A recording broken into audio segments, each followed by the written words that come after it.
بقالك فتره كبيره بتتعلم انجليش وشايف انك فشلت، بحب اقول لك انك مش لوحدك. 90% من اللي بيتعلموا انجليش هم كمان فشلوا. ولو انت شايف ان الرقم ده كبير، فايه رايك في الرقم ده؟ معدل الفشل في تعلم اللغه الانجليزيه 99.5. فين؟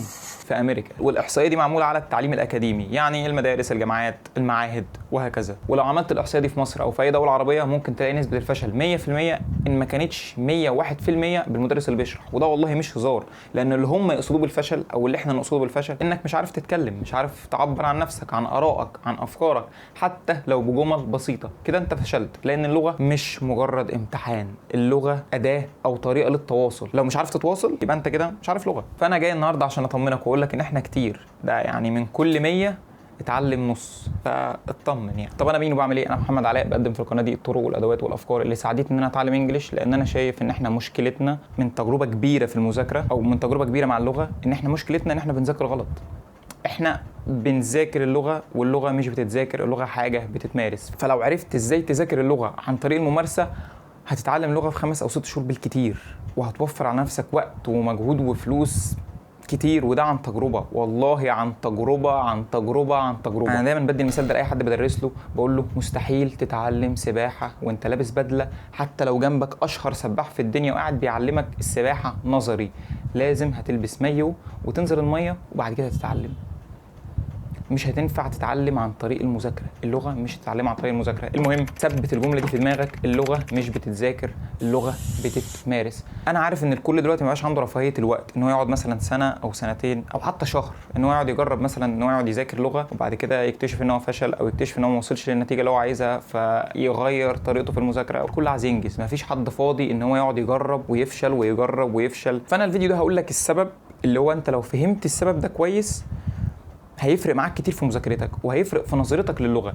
بص، في اسباب كتير للفشل في اللغه، ولكن انا شايف ومن تجربتي انا، ودي كانت تجربه كبيره، ان هو سبب واحد بس والاسباب التانية كلها نتيجه للسبب ده، وهو التعليم الاكاديمي الفاشل واثاره علينا احنا في المذاكره. انا عارف وانت عارف ان التعليم ده فاشل، واكبر اثبات على الموضوع ده انا وانت قعدنا 15 سنه، ابتدائي، اعدادي، ثانوي، جامعه، وصفر، النتيجه صفر. بس عمرك سالت نفسك لما هو التعليم ده فاشل ازاي لحد دلوقتي مستمر؟ الراجل ده في كتابه Effortless English، واحد من اشهر الكتب اللي بيتكلم عن ازاي تذاكر انجليش عن طريق 7 قواعد او 7 نصايح لمذاكره اللغه. تاني فصل في كتابه بيتكلم عن مشاكل التعليم الاكاديمي وقد ايه ان التعليم الاكاديمي ودانا في داهيه. المهم ان هو جاوب على السؤال ده. اولا كده الراجل بيقول لك the dirty secret of English teaching. If the hidden curriculum is so bad, why do schools and teachers continue to follow it? The truth about our education system is that the curriculum exists to benefit the schools, not the students. Teachers use these methods because they are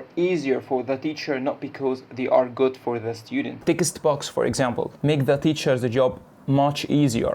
By using a textbook, the teacher doesn't have to plan new lessons. Many teachers are little more than textbook reader. الكتاب ده مهم لاي حد عايز يتعلم انجليش، ممكن نبقى نلخصه بعدين. على ما اعتقد يعني ان لا انا ولا انت بنذاكر من التعليم الاكاديمي او بنعتمد في مذاكرتنا على الجامعه او مدرسه، لان احنا دلوقتي بقينا انضج شويه وعارفين ان الحوار ده كله اي كلام. فاحنا بنذاكر عن طريق الكورسات، عن طريق فيديوهات على اليوتيوب، عن طريق افلام، مسلسلات، اغاني، ومع ذلك برضه بنفشل. او بلاش بنفشل، ممكن مع ذلك ما بنوصلش للنتيجه اللي احنا عايزينها يعني، او بنتاخر عشان نوصل او حاجات من كده يعني. وده بقى هيودينا لفكره اثار التعليم الاكاديمي علينا احنا في مذاكرتنا. الشويه اللي جايين دول 3-4 دقايق اللي جايين دول هم خلاصه الفيديو، هم دول الشويه اللي انا بقى هديك امثله منهم ازاي كنا بنذاكر غلط وازاي نذاكر صح. اول حاجه كانت بتيجي في دماغنا اول ما نحب نطور مستوانا في اللغه، يلا هي فين القواعد عشان ندشملها؟ طيب مذاكره القواعد اول حاجه غلط. طيب هو منطقي ان واحد يجي يقول لك بص انا عايز اتعلم عربي، فتقول له يلا روح ذاكر نحو؟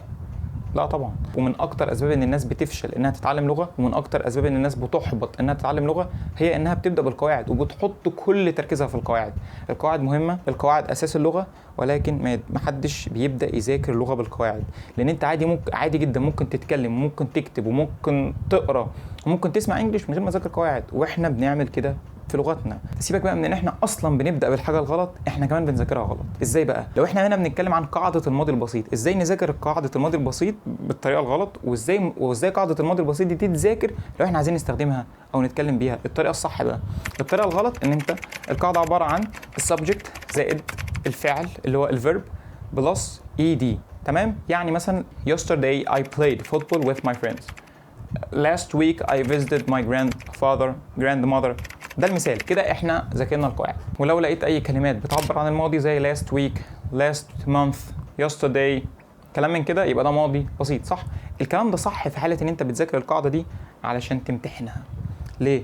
في وقت وانت بتمتحن انت عندك وقت ان انت تقرا المثال وتفكر فيه وتفتكر القواعد وتقارنهم ببعض وتشوف الكلمه دي بتعبر عن ايه. لا لا لا لا، عندك وقت. لكن وانت بتتكلم كلام خد هات في ثواني. فانت بقى المفروض هنا القاعده اصلا تبقى منطقيه في دماغك. انت المفروض اصلا تتكلم بالقواعد. مفيش بقى وقت ان انت تفكر في القاعده والتركيب بتاع القاعده وتقولها الاول عربي وبعد كده تحولها بقى لانجليش. مفيش وقت للكلام ده. فايه رايك ان القاعده اللي انا قلتها في 20-30 ثانيه قعدت شهر بذاكرها علشان استخدمها صح؟ انت متخيل شهر؟ ليه؟ كنت كل ما اتكلم مع اجانب الوش في الازمنه، كنت مبوظ الازمنه كلها مع اني مذاكرها صم، عارف كل القواعد بتاعت الازمنه، ولو امتحنت فيها اجيب فيها الدرجه النهائيه. ولكن في الكلام كله غلط. اغلبيه القواعد كانت بايظه عندي. حتى مثلا هي وشي وات، حته الاس دي اللي هي بتيجي مثلا he plays, he wants, she works، عارف انت الاس دي وانا بتكلم ما انساها برضو. وهكذا في كل حاجه ليها علاقه بالقواعد. حد بقى لما قلت لا في حاجه غلط، ما هو انا اصل انا ذاكرت القواعد يعني بالطريقه القديمه، انا مذاكرها وحليت عليها كتير وحافظها صم، فليه ليه بغلط ليه؟ المهم عشان ما اطولش عليكم، انا ذاكرت الماضي البسيط عن طريق 3 خطوات. اول خطوه ان انا كنت بقرا امثله وقصص كتير في الماضي. مع كل مثال مثلا بقراه، يعني مثلا المثال اللي انا بقراه I played tennis yesterday، حلو المثال ده، يبقى انا بقول بقى ايه؟ he played tennis yesterday، she played tennis yesterday. الحاجه الثانيه اللي بعملها مثلا he played football yesterday، تمام؟ ما كانش ينفع اقول هي بتلعب فوتبول لان هي ما بتلعبش فوتبول، ولكن بيلعبوا فوتبول دلوقتي. المهم يعني ان انا كنت بعمل كده كل يوم، بقرا امثله وابتدي بقى ايه اعدل بقى كل شويه في الجمله لمده شهر. والله لمده شهر. ومش بس كده بقى، الخطوه الثانيه كل يوم اسال نفسي what did I do yesterday، وابتدي بقى اقول الحاجات اللي انا عملتها امبارح بالماضي. اقل حاجه اقولها 10 جمل في الماضي، اقل حاجه. والحاجه بقى الثالثه لما احب اجيب اخري بقى في الاجتهاد، ان انا بحكي قصه كامله او موقف حصل معايا في الماضي، فبقعد احكي بقى قصه. يعني مثلا اقعد بقى ايه اتكلم في الماضي. يبقى انت عشان تذاكر اي قاعده او اي زمن حاجتين بالظبط اللي بتعملهم. اول حاجه بتقرا امثله كتير وقصص لو ده زمن، وبعد كده بتكون انت امثله باستخدام القاعده دي. ده كل اللي انت بتعمله. بتستهلك معلومات كتير، بتعرض نفسك للغه كتير. تاني بقى حاجه بتعملها بتبتدي تستخدم انت القاعده دي او بتستخدم الزمن ده، وهكذا يوم بعد يوم بعد يوم هتلاقي قواعد منطقيه في دماغك. ومش هتاخد كل الشهر عشان تذاكر زمن، لا عادي. يعني انت ممكن اصلا الزمن ياخد معاك في الاول ساعه بالكتير، بعد كده مثلا هتلاقي الزمن بيقل نص ساعه، بعد كده بقى ابتدى ياخد ربع ساعه، بعد كده انت قاعد 15 دقايق بس بتبتدي تقول اي امثله او بتمارس بس اللغه عن طريق الزمن ده. وهو ده اللي انا بقصده بفكره الممارسه. يعني انا ساعات بذاكر وانا ماشي في الشارع، ابقى ماشي مثلا في الشارع فاقول لنفسي يلا اقول حاجه هعملها في المستقبل، فابتدي استخدم زمن المستقبل. في الحقيقه انا كنت بتكلم، انا بمارس اللغه عن طريق قاعده معينه، فاهم؟ يعني براجع قاعده بالمذاكره عن طريق الممارسه. هتفهمني. الحل مش انك تذاكر القاعده، الحل انك تمارس القاعده. بص هقول لك حاجه، usually she don't cook and he don't like this. اوكي؟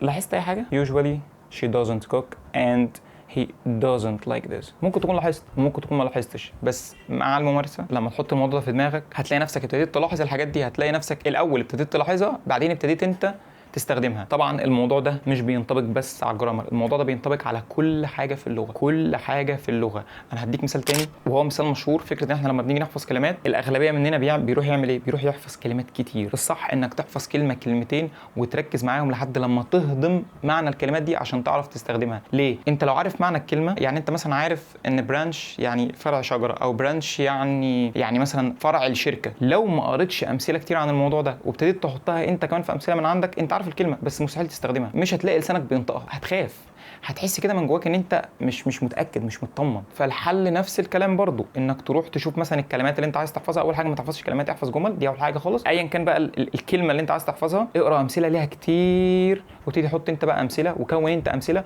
ومش بس تقرا الامثله، لا اسمعها كمان. سمع الكلمه يبقى مألوف بالنسبه لك، يعني لما تسمع كلمه تعرف تميزها. لان في اوقات كتير احنا بنعرف الكلمه كتابة، ولكن ممكن لما نسمعها ما نبقاش عارفينها، لان السمع بيبقى مختلف عن الكتاب. انا عملت فيديو بتكلم عن الطريقه بتاعتي اللي انا بحفظ بيها كلمات، الاربع ادوات اللي انا بستخدمهم، ازاي بختار الكلمه اللي احفظها، وايه المكان وايه المواقع اللي انا بستخدمها عشان الاقي امثله للكلمه دي، وازاي كنت براجعها. فلو مهتم بالموضوع ده ممكن تروح هناك، ولكن لو طبعا مش عايز تروح هناك هديك نصيحه واحده بس تغني عن الفيديو ده والفيديو اللي هناك، ان انت اي كلمه بتحفظها فكر ازاي هتستخدم الكلمه دي. احنا بنحفظ الكلمات عشان نستخدمها، فشوف بقى الكلمه دي هتفيدك بايه، ازاي تستخدم الكلمه دي، ايه المواقف اللي بنستخدم فيها الكلمه دي. لو مش فاهمني، لما تيجي تحفظ الكلمه ما تحفظش الكلمه، احفظ استخدامات الكلمه، تمام؟ ما تحفظش الكلمه، احفظ الاستخدامات بتاعه الكلمه. وانا مش عايزك تحفظ كلمات بس، انا عايزك تحفظ مواقف، ازاي تعبر عن نفسك، ازاي تسال حد عن رايه، وازاي تعبر عن رايك، ازاي ترحب بحد. دي مواقف، احفظ جمل في المواقف دي، واحفظ اسئله، احفظ استنباط اسئله. how do you feel, what's your opinion on, how are you.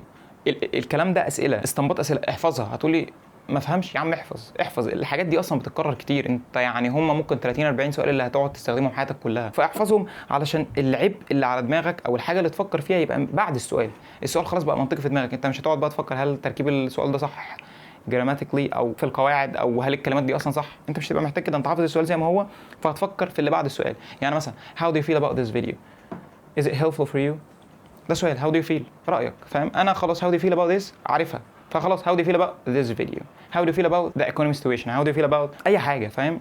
فاي حاجه بقى هنا دي هي اللي انت هتفكر فيها، بس الباقي انت حافظه. ولكن انت لو عايز معلومات اكتر عن حفظ الكلمات او القواعد، في فيديو برضه للقواعد، هتلاقي الفيديو ده او هتلاقي الفيديو ده، روح شوف ده وشوف ده. واخيرا انا حاولت اقول لك، وبلاش اخيرا، في حاجه ثالثه عشان ابقى ضميري خلص منها، النطق. ازاي تذاكر النطق، او ازاي تطور النطق بتاعك، ازاي تتكلم باكسنت احسن. لما تيجي تذاكر للبرونانسيشن او ازاي تنطق انجلش صح، هتلاقي دايما قواعد للصوتيات، قواعد مهمه ومذاكرتها مهمه ومفيده. ولكن لو عايز طريقه فعاله اكتر منها وطريقه ممتعه اكتر منها، انك تسمع انجلش وانك تقلد، بس كده، اقسم بالله بس كده.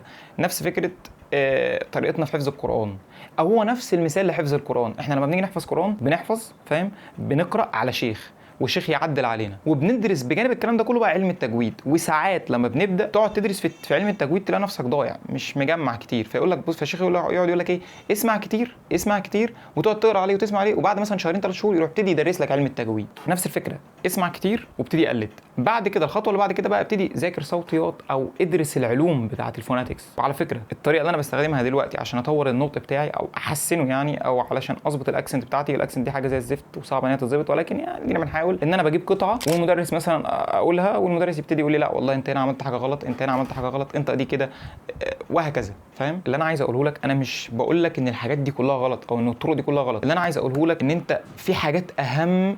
يعني لو انت مثلا هتذاكر ساعتين في اليوم، ساعه ونص ممارسه ونص ساعه تبتدي تشوف القواعد، تبتدي سواء ايا كان بقى القواعد، سواء قواعد جرامر او قواعد في الفوناتكس او ايا كان، او تسمع مثلا لحد بيشرح حاجه معينه. ده ما يبقاش الاولويه هنا، ده ما يبقاش الاولويه هنا، اللي يبقى الاولويه الممارسه اللي تبقى الاولويه، فاهم؟ لان انت مثلا لو هتتكلم انجلش وهتبتدي تقلد انجلش، هتلاقي نفسك ابتديت تنطق حاجات صح من غير ما تعرف القاعده بتاعتها. ودي الطريقه اللي احنا كبشر بنتعلم بيها، فاهم؟ نفس فكره العيل الصغير اللي اتعلم يتكلم انجلش ويتعلم يتكلم من غير ما يذاكر اي قواعد، هو بس سمع من ابوه او امه وابتدى يقرر، ابتدى يقلد.